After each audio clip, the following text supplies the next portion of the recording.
Welcome to the Untold Stories of Real Estate Investing, hosted by Wayne Courreges III, a place where active and passive investors come to hear the good, bad, and ugly of real estate investing. Our guests consist of experienced operators and investors who want others to succeed by sharing their stories. If you're looking to syndicate deals or grow your wealth passively in real estate, you've come to the right show. It's now time to sit back, take mental notes, and enjoy our next episode of the Untold Stories of Real Estate Investing. All right, welcome back to the Untold Stories of Real Estate Investing. I'm your host, Wayne Courreges. Today, I'm excited to have Joel Friedland with us today. Joel has a 42-year track record in industrial real estate. He has co-founded Epic Savage Realty Partners in 1991, where he oversaw hiring and mentoring 60 industrial real estate professionals, many of whom became his partners. His group sold the firm to an international real estate company in 2014, and Joel started Brit Properties. As an industrial real estate broker and owner, Joel has secured over 2,000 industrial property leases and sales, totaling over $250 million in acquisitions. His greatest achievement is maintaining valued relationships with brokers, tenants, and investors spanning 5 decades. He does fully syndicated deals with 0% debt, an unheard of approach in real estate, which caters to his wealthy investor base, primarily concerned with conservative of principle. His experiences during the Great Recession in 2008 have informed his investment approach to be hyper-conservative while still allowing 8% plus cash flow for his investors. Welcome to our show, Joel. Hey, Wayne. Great to see you. Great seeing you. We definitely hit it off before the show. So I was like, all right, we need to start recording because there's a lot of value that I see us getting into today. So before we dig in, can you share more about your background, how you got into real estate, and really what you're focusing on these days? Sure. So today I am 64 years old, and I was a child entrepreneur. I started out. I did so many entrepreneurial things. My parents are therapists, so there's like a big mental health element in my background where they were helping people who had all kinds of issues and problems. But it didn't pay that well to be a therapist. So when I was a kid, I needed to buy things, and I'd go to my parents and say, "Hey, I need this or I want that," and it was sort of like we're kind of frugal because we need to be. So I started a lawn business, and I, in one weekend, went out and door to door convinced 70 families to let me cut their lawn. I was 14 years old. I couldn't even drive. I learned how to cold call, and I learned it was like a talent that I had. I was very shy as a little kid. So it was amazing that I did that. So my parents were on vacation. They came home and I said, "Hey, I've got a business." I was 14 and they said, "You got a business?" I said, "Yeah, I convinced a bunch of the neighbors to let me cut their lawns. And then I hired a bunch of kids to work cutting the lawns and trimming bushes and all that kind of thing." So when I graduated from college, I knew I wanted to be in sales. And I accidentally met a guy that had a business in industrial real estate. He had 84 industrial buildings, 6 million square feet, worth hundreds of millions of dollars. And I cold called him to see if he was looking to hire somebody. And I went and I met him, and he hired me on the spot because it was 1981. 10 of the buildings were vacant, and he was struggling with 17% interest rates. And the economy was just bad. It was horrible. Nobody was doing anything. And I told him I'd go door to door in industrial parks, talking to companies that might move into his empty buildings. And I filled up all of them but one in 1 year. So I fell in love with the business, and industrial is so great. I love the multifamily business, but industrial, I've learned it over these 42 years. It's such an incredibly great business. And it seems to keep booming, especially as online retailers and everything is shifting more online. So I haven't mentioned this on our podcast, I don't believe, but my wife is a marriage and family counselor, licensed professional counselor. So we have that in common too. Yeah. And since COVID, everything's moved to telehealth. So when we moved, like her clients and everything's just been going, online. So anyway, little Yeah, shift my on that. daughter is also, by the way, in addition to my parents, my daughter is a therapist. She's a little younger than you are, and she sees people by telehealth. Yeah. She's never met her clients. Wow. Well, that's what all that Jen's doing right now is telehealth. I actually like it more because when she was doing office, like going into the office, it was fine during business hours. But when she would see some of the evening clients, because, when we had young kids, when I come home from work, she would go, the safety of it all. I was just like, Yeah. So anyway, when it moved to telehealth, it's pretty amazing. And Joel, it's a different person. Like I like the emotions that they're able to handle. It's it's not who I am. I'm like, suck it up, you'll be all right. But she's my therapist when it comes to real estate, and she is quite like those listening to this podcast like probably care at some level about real estate. Like she's just over it. she's like, I don't care about your deals or your capital raise, and I'm like, you're supposed to listen. But anyway, Yeah, so, and you come from such a different background with the Marines background. Yeah. Yeah. So opposites attract. For sure. Well, all right. So there's a few things I want to break down there. So one of which is the broker aspect. So we talk a lot about owning assets on this podcast, but we really haven't spoken about brokerage. When I first joined CBRE back in 2007, Joel, they put me through a program called CB 101, and it was in California. And I was the only property manager there with a bunch of brokers. And these guys were new brokers, all very hungry to be that next millionaire type broker, and the mentality of it. And it really got me excited because I was like, man, I really want to be a broker. But the risk that those guys and ladies were dealing with, sort of like you have that eat what you kill type mentality. So talk to us a little bit about like sort of that mentality of brokerage and the type of person who really fits that mold really well. Because again, there's different areas that you can join commercial real estate, brokerage being one. Yeah, I've got a bunch of brokers in our market here in Chicago that I trained. I mentored while I had my brokerage company for almost 20 years. I mentored about 60 potential new brokers, and none of them had any experience when I hired them. Some of them were MBAs, some of them had law degrees. They were all people who wanted to try something where they had sort of like an unlimited, no ceiling way to make a living. And the problem is it's very slow in the beginning because you don't have any clients. And so you have to build your clientele. Of the 60 that I hired, there's a rule that most people understand. It's the 80-20 rule, where 80% of the people do very little and 20% do almost all of the business. And that was true in brokerage. 20% of the people that I hired turned into superstars. And today, those 20%, they're all multimillionaires, all of them. And these are people in their 30s and 40s and 50s.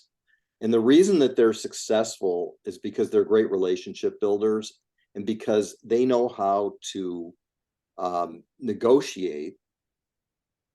Being a broker, what you have to do is convince a client that you're going to fight for them.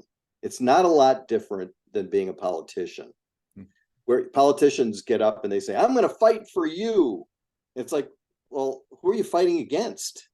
You're going to fight for me. Like, who's the enemy? So you need to create an enemy. And the enemy in brokerage is the person you're negotiating against. So when a broker becomes good, they go to a meeting and they say, I'm going to fight for you. I'm going to get you the best deal. I'm going to get you the best concession package if it's representing a tenant. And if it's representing a seller, I'm going to get you the highest price. I know how to find buyers and find people who will pay more than anybody else. I'm going to fight for you. And that is really the common link. Yep. It's about fighting. And if you look at the world today, the whole world is about fighting. So it's the same theme. I've got a young man that I hired in 2009.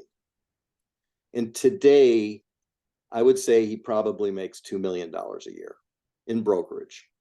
I would say that my 20%, none of them make less than $1 million a year. as brokers. Very few of them have shifted into what you and I do. You know, you shifted in from CBRE. I shifted in from Transwestern after we sold to them. Mhm. I've been doing acquisitions like you were before you left CBRE. I've been doing acquisitions while being a broker so I could make a living while building up my group of investors and a big portfolio. Absolutely. But it's the same thing when you get investors. I'm going to fight for you. I'm going to get you the highest return, and I'm going to sell the building and make you a big profit. It's all the same thing. It's this fighting thing. And so that's what it is. They're competitive if they're successful. They're aggressive if they're successful. They're very direct, and they can get right to the point very fast. Yeah. So it's not like this one guy that worked for us early on. He was like a mealy-mouthed guy. Everything that came out of his mouth, it was like half understandable, and I wasn't sure what he was saying. It wasn't direct enough. Yeah. And years later, I ran into him. He was still a broker, and he was still unsuccessful. So, you know. Well, and I think I think just my experience in commercial real estate, you're either an operator or you're that broker type, type person. And I had a mention, because in property management, I approved large checks to these brokers that, in our world, in the big office tenant leases, I mean, they're representing Google and Indeed. I mean, these are large thousands of square feet, and they're getting commission off operating expenses plus rent. And so these are huge checks. And I'm like, man, well, I'm in the wrong business. But I kept going back to Joel, realizing that, I would rather be, and one of my mentors asked me, he's like, would you rather be the president of the United States or would you be Ross Perot? And many people may not know Ross Perot, so you can equate to like Bill Gates, but like, a billionaire. What would you choose? And my choice was to be the president of the United States. I love leadership. It's just been ingrained for me early on. So he's like, well, then, continue doing property management and stuff like that. So even recently, when I was I joined a mastermind that has a heavy amount of capital raisers, and capital raisers, very transactional sales, like fighting for investors, et cetera, had that mentality. But they're very transactional, deal to deal. And I was like, I could really scale my business towards that private equity type work.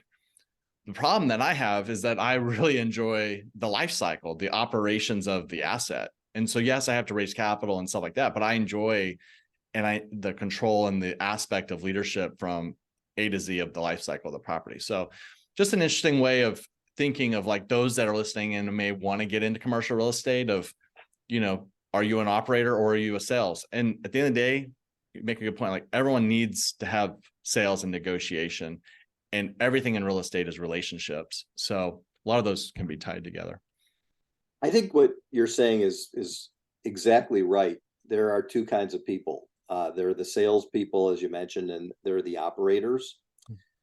A good salesperson probably is a bad operator. That's been my experience. I've seen that dozens and dozens of times. And a good operator usually can't sell anything. Yeah.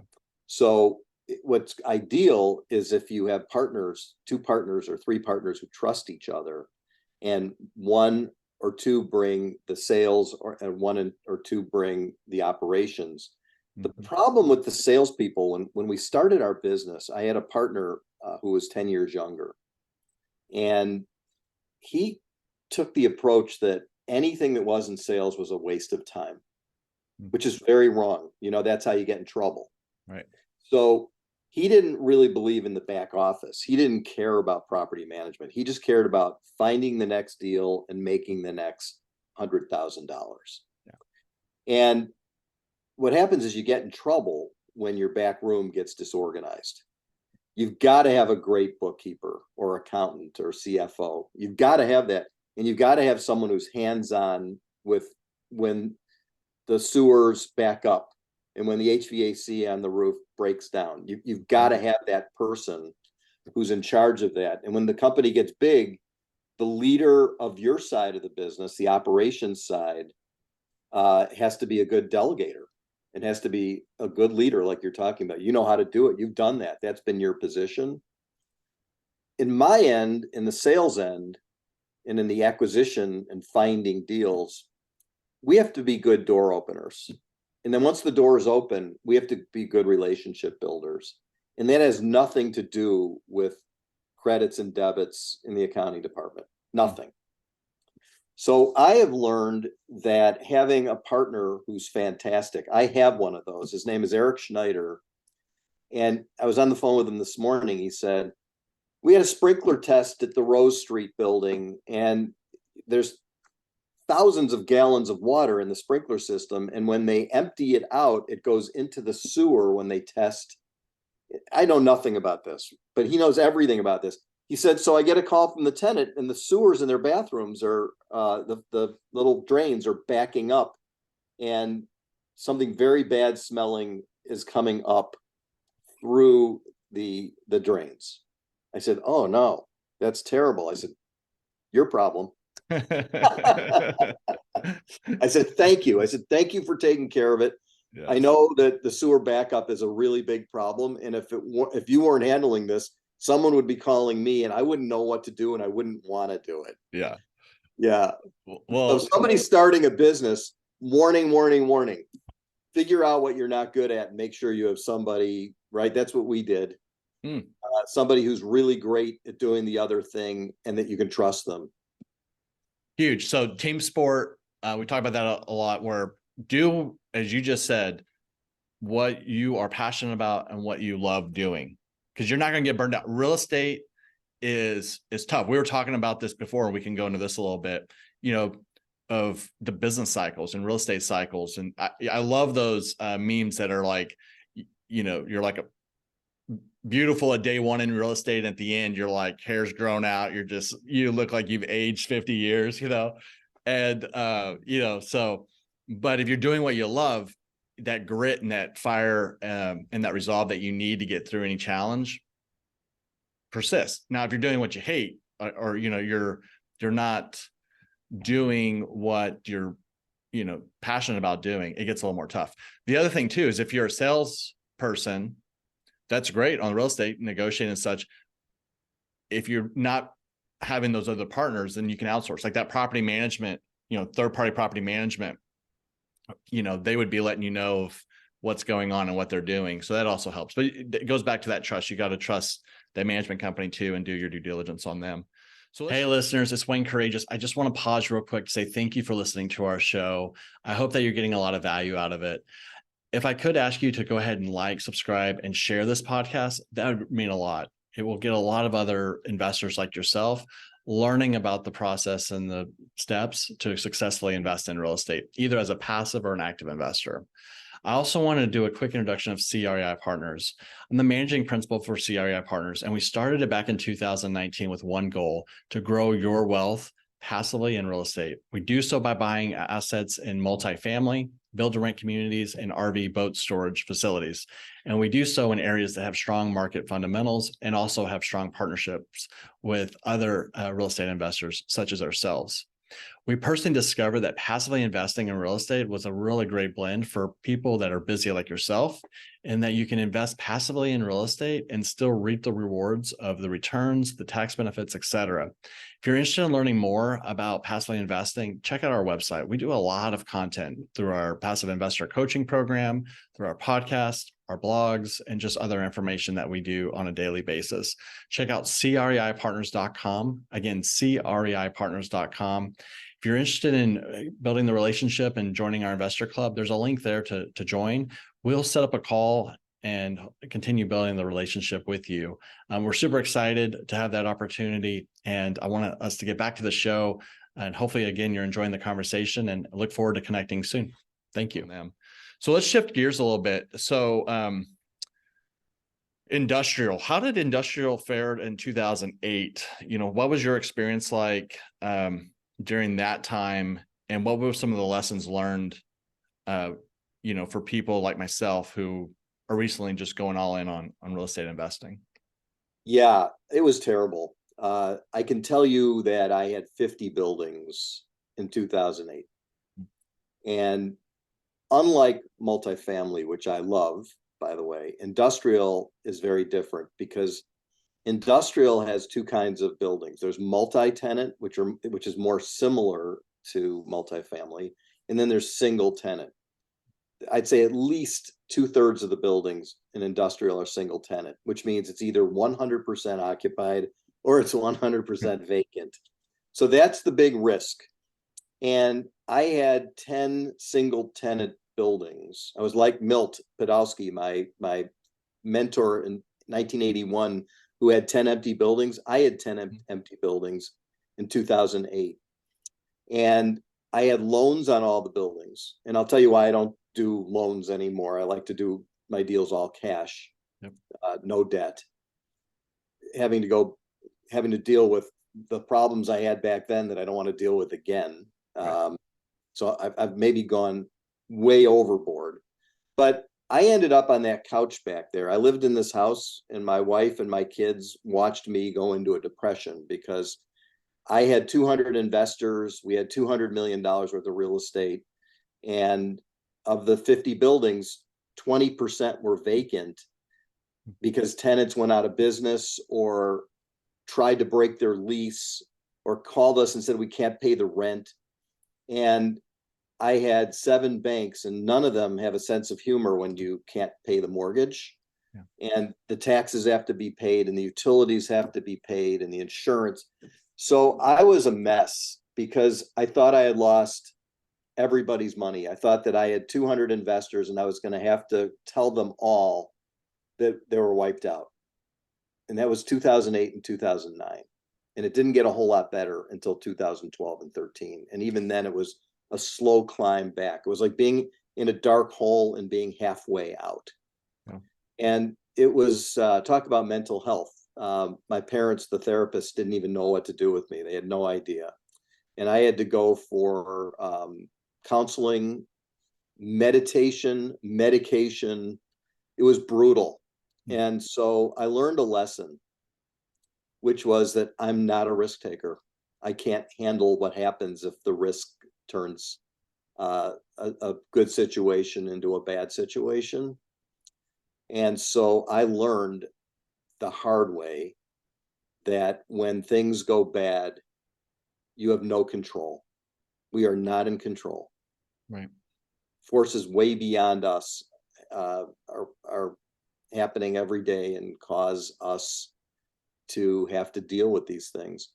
And I climbed out of my hole and I actually didn't lose everybody's money. I kept working. Perseverance was like the word of the decade for me. Mm-hmm. And I was able to bring everything back.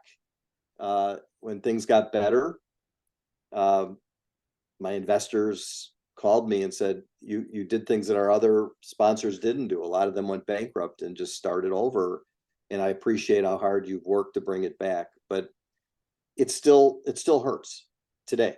Yeah. And that pain is what drives me to do my due diligence differently. I've listened to your theory on due diligence about being super careful and making sure that you account for things that might go wrong that you haven't thought of yet. Mm-hmm. Like the HVAC system that has to be replaced, or a roof that may be older than it should be in terms of counting on it not leaking in a few years and things like that. Mm-hmm. So yeah, it was extremely devastating. And I think today we're in a situation where that could happen at any moment. Yeah. I appreciate you being vulnerable and talking through that, because for me, it's stressful. And it's stressful not because, it's stressful because, and I see this in you, as we're getting to know each other through this podcast, is people like you and I, we're the jockeys that are, being entrusted with other people's money. Now we've invested alongside, but the fiduciary responsibility that we have are what drives us to keep pushing and pushing. And you make, from an operator side, we try to have enough funds in reserves. We try to anticipate taxes, being 100% of value. You try to underwrite these ways and we've talked about previously on podcasts and meetups that, you know, sometimes sponsors can get a little more aggressive. But, you know, during times when times are good, those aggressive behaviors is pretty overlooked, because regardless of how you operate, you're winning at the end because the cap rates are, you know, compressing, et cetera. Right. So it's an interesting time. I mean, we talked about before the show, like 2019, you know, I started our investment business while I was with CBRE, right? So over the last 4 years, you know, we've grown to about 40 million assets under management, heavily involved on operations day to day. And each one has their own quirks about them. And they're never as easy as what I anticipated. Right. And I think it's just, I really liked what you said too, is like, even during all that rough time, is you just kept fighting, you kept going, and you got through it.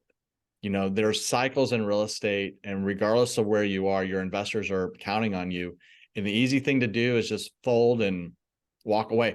All my debt is all non-recourse, right? And so technically we could just give back the keys and say like, hey, we're not doing it. But that's just not who we are. That's not in our blood to give up. And, you know, especially because our investors are counting on us. So anything more you want to say regarding that experience and sort of any similarities to what you're seeing in today's market?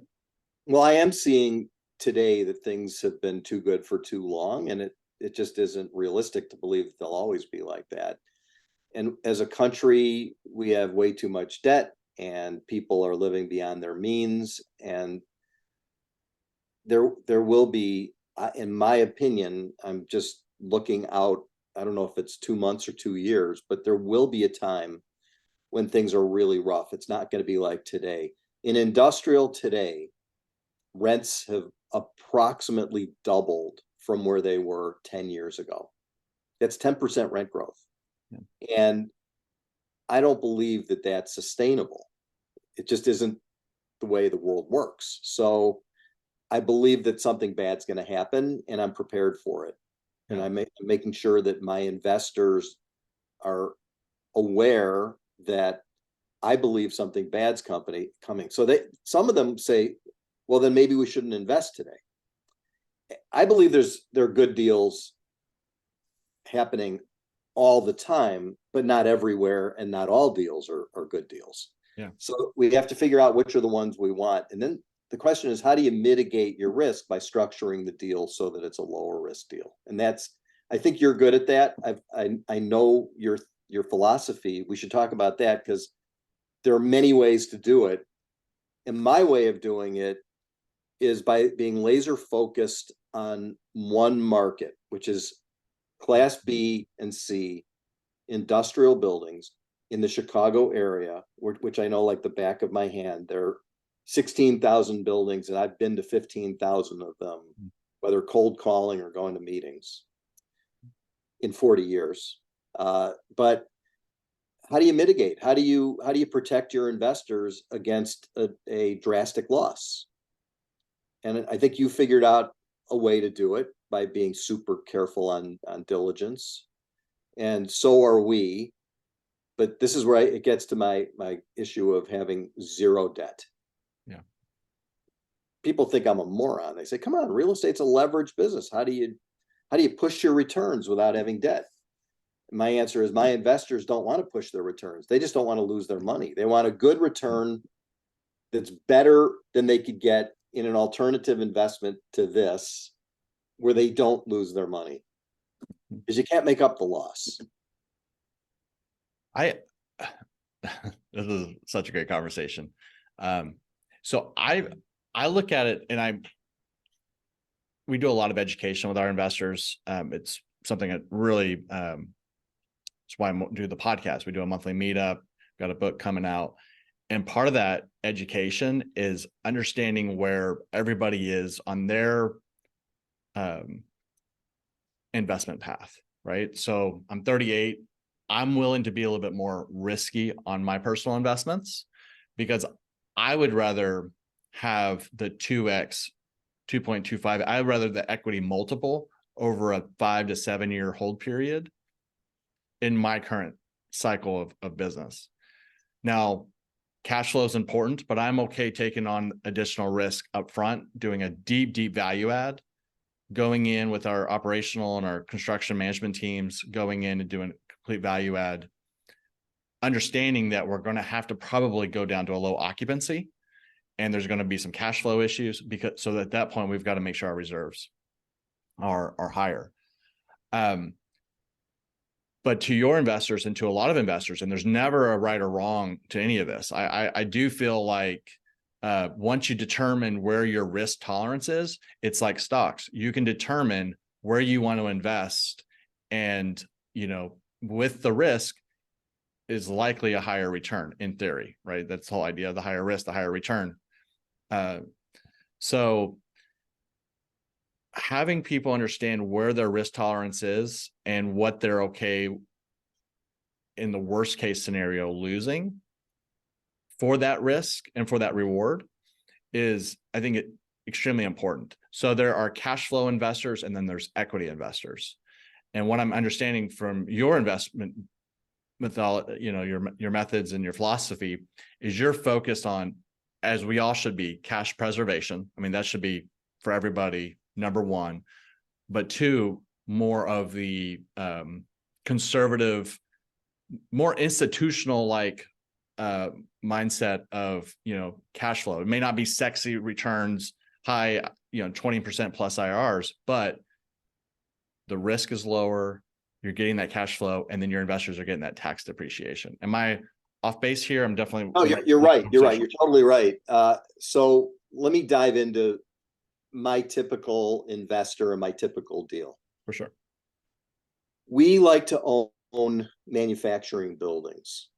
When I say manufacturing buildings, I don't mean like smokestack. I'm talking about every town has a street called Industrial Drive, and that's where all the old industrial is.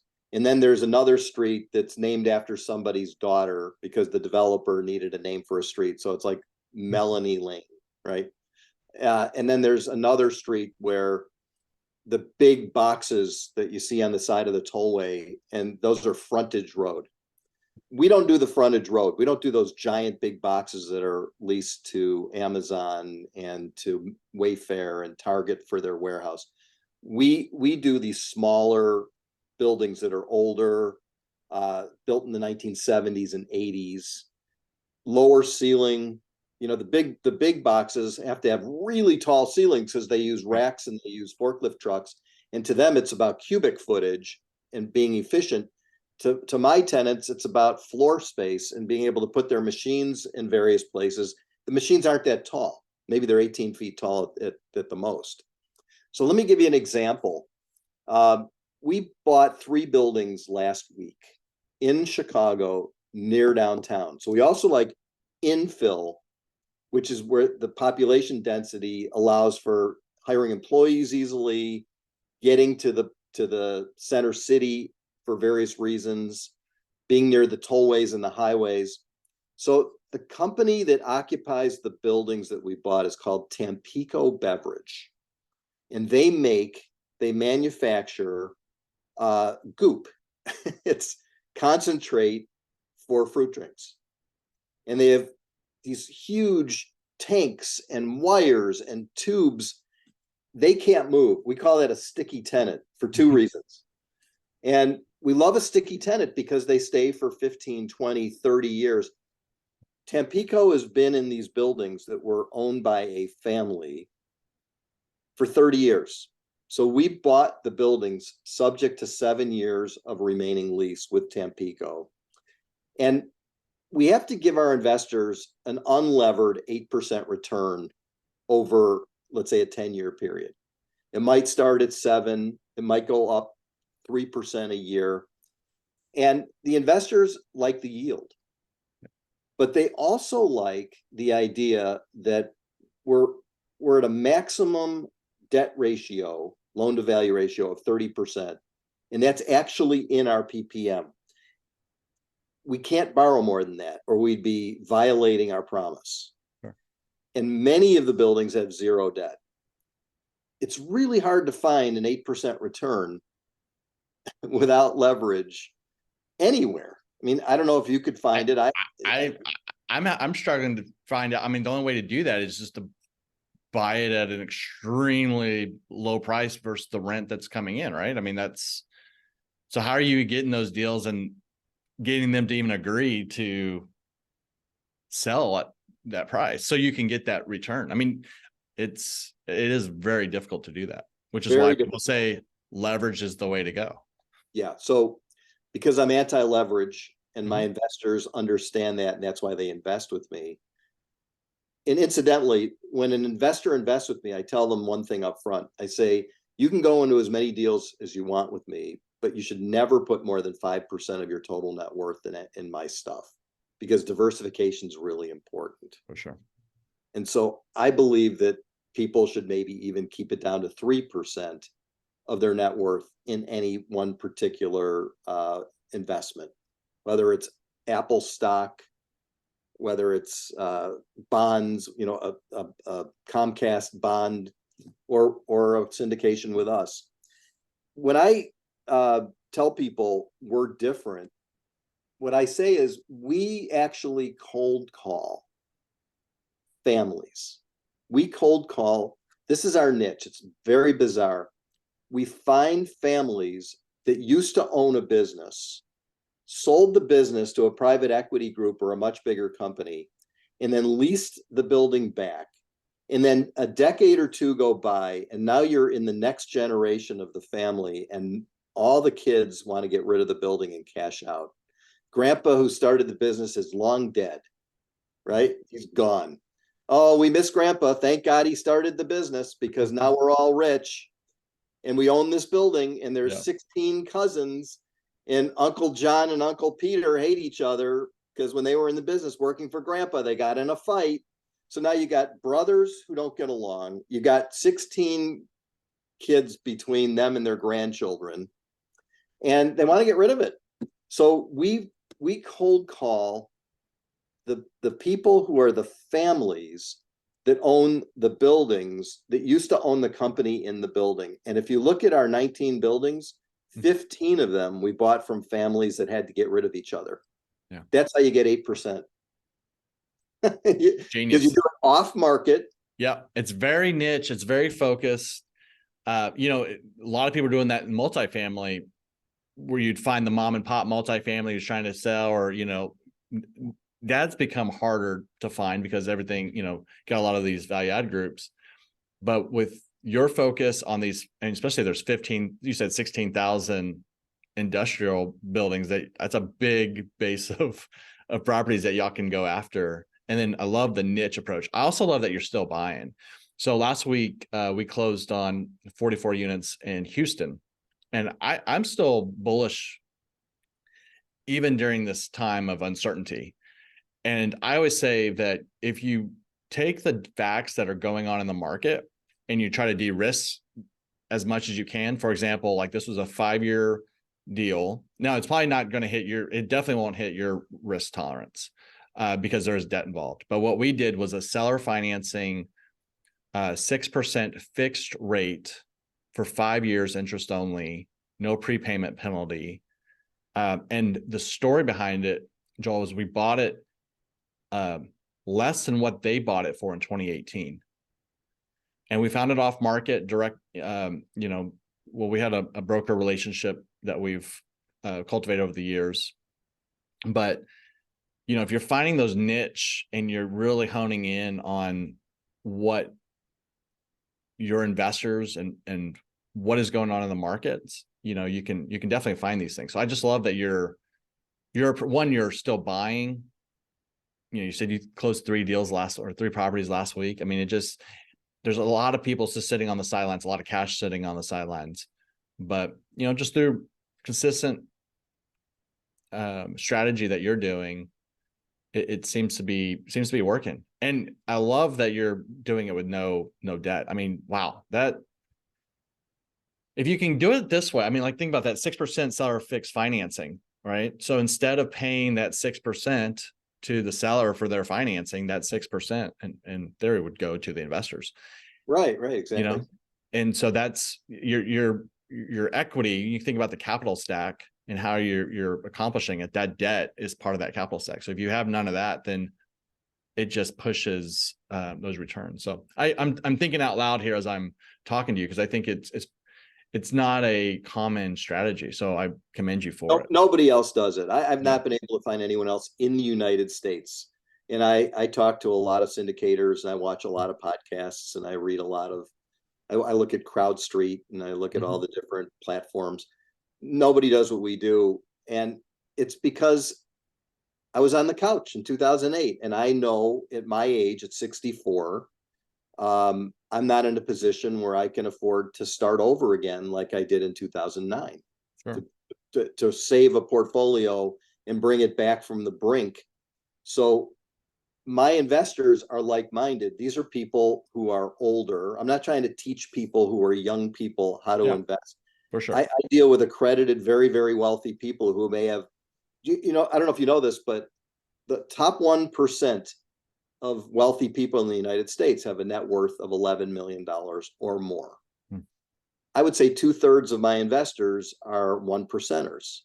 Yeah. And I'd say that the rest of them are either in the 2% or 3% range, which means 97% of the people in the world cannot invest in our deals because they don't make sense.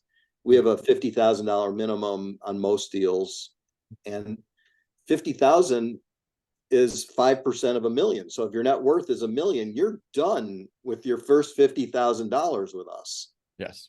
So we really have a different clientele than most people, because I've been doing this for 40 years. And when I was a kid, when I was in my 20s and I was a broker and I was making 20 or 30 brokerage deals in industrial a year, I would meet the owners of 20 or 30 companies.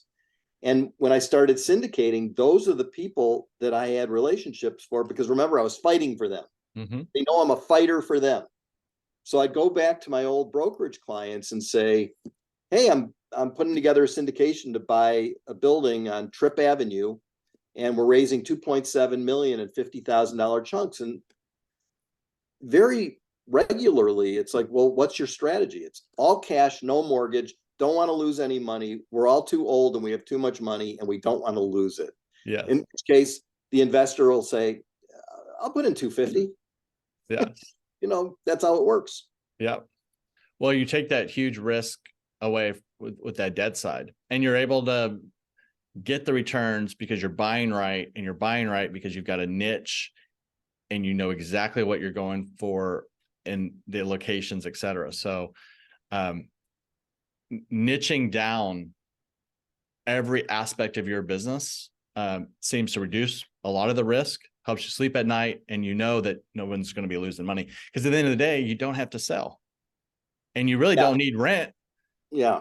I mean, at the end of the day, you want to have your buildings leased. But in your case, if you don't have the debt, yes, you can tell your investors, hey, we're not doing distributions right now in a worst case scenario. But they haven't lost their principal, because there's still value in that dirt and those improvements on that property. Yeah, and I'll give you an analogy. I told you that I had basal cell carcinoma from too much golf over the years, too much sun exposure. Probably from when I was a little kid, my mother probably thought it was doing me a favor to have me out in the sun getting burned. So the doctor says, hey, you got this little thing and I've got to take it off.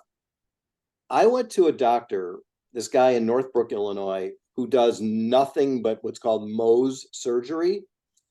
And he just does the same thing over and over and over. And he's been doing it for 25 years. And that's who I want to go to do surgery on my nose. I'm not going to some guy who does, well, I do a little bit of this with people's hands, and I do a little bit of this with people's knees. And sometimes I prescribe medications to this person and that person for this. I don't want to go to a generalist. I want to go to the guy who's done this surgery 5,000 times. Absolutely. That's my analogy for the day, right? And so I just came from the stitches being taken out today, and I'm thinking about it. That doctor, Dr. Lati in Northbrook, Illinois, is the only person that I would ever recommend someone who has this to, because I know that he has done it well. It gets better and better and better. and just keeps doing the same thing over and over. And so our little focus on industrial B and C in Chicago is the same idea. Absolutely. I don't need CoStar to tell me what something's worth because I own 10 buildings on the north side of Chicago. We are the market for that. So if we buy another building that's just like that, we know how much rent we're getting on the other 10 buildings, and we know how much we bought them for, and we know how much a potential user might buy them for if they go vacant. So I'm with you. Being careful is everything, and gambling is bad. Yeah. And I think a lot of syndicators and developers become gamblers and don't know it. Right. So I'm the anti-gambler, and that's the whole key. Yeah. Well, we could keep having this long conversation. It's been really, really enjoyable. As we sort of close up here, though, I always ask, what is your proudest moment in real estate investing? And then, Joel, if you can share with the audience how they can reach out to you as well, I would appreciate that. I think my proudest moment was I talked to one of my investors. His name is Mike F. And he called me about 3 years ago, and he said, I just want you to know that I was scared with you in 2008. We had a big investment with you, and we trusted you. And now that we're 10 or whatever years later, I want you to know how much my wife and I appreciate how hard you worked to dig your way out of the hole. And I'm interested in your next deal. And I said, that means so much to me. He said, I know what you went through. We saw your personality change when you went into the depression. We were scared for you and for us for so many reasons. And we're with you. And that was a moment that was very memorable to me. Absolutely. And how can those listening reach out to you? BritProperties.com, BRIT Properties. And just so you know how important property management is to us, the company, when we started it, we had to come up with a name because we sold Transwestern and needed a new company. Sold to Transwestern. And our property manager, Brad, we loved him, and we decided to call the company Brit, which stands for Brad Really Is Terrific. Hey, property management, the operations is the backbone, right? It's the backbone. So, yeah. Hey, I really enjoyed this. I love the vulnerability. I love the conversation about the risk tolerance and, how do we de-risk real estate so we can preserve capital and take care of our investors through good and bad times. So appreciate it and look forward to continuing to have future conversations with you. Thanks, Wayne. Ditto. That's all for this episode. We hope you subscribe, share, and leave a review of the show. For more information about passively investing in multifamily apartments, check out Wayne's free ebook by going to CREIPartners.com/ebook. Also, follow us on Facebook by searching CREI Partners. This was the Untold Stories of Real Estate Investing.